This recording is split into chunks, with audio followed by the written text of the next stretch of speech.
Race 2 of the weekend for the GT4 Winter Series began with Charlie Hart leading the way from pole position. It was a good start from Jamo Hartling.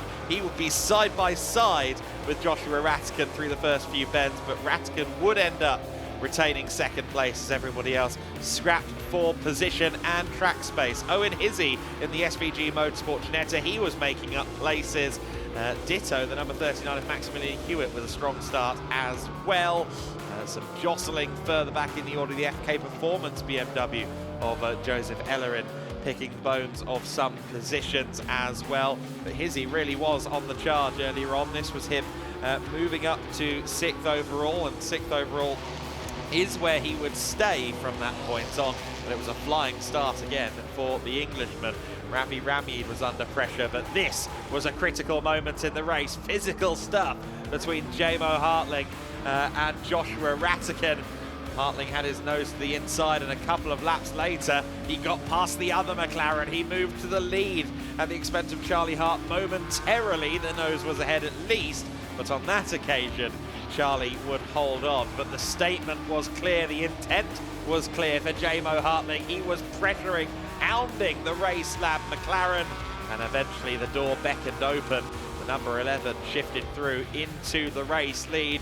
Rattigan started attacking Charlie Hart, and after a couple of laps of fighting, he saw his opportunity to get past the other McLaren. Great scrapping between the two of them. Rattigan really leading on the number 77 car, but by the time he did definitively move up to second place, Jamo Hartling was already a couple of seconds up the road, and Mercedes, as quick as it was on this Sunday morning, was not catchable from that point.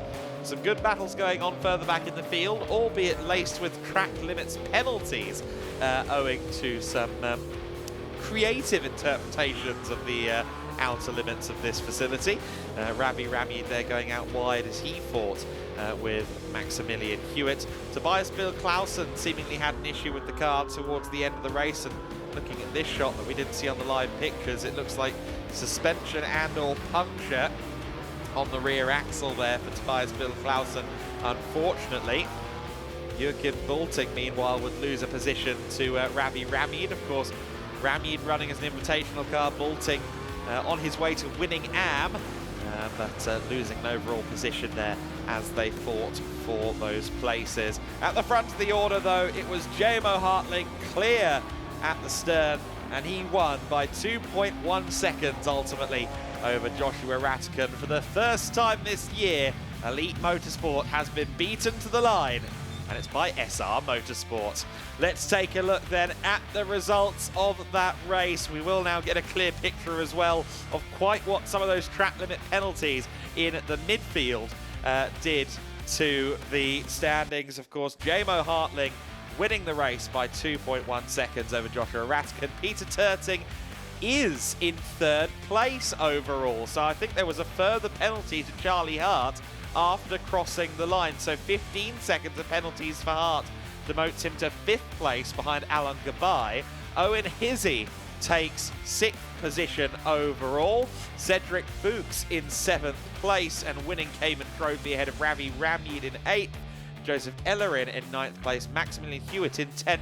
But the big story there, Alan Gabai also taking 3rd in Pro with 4th overall ahead of Charlie Hart.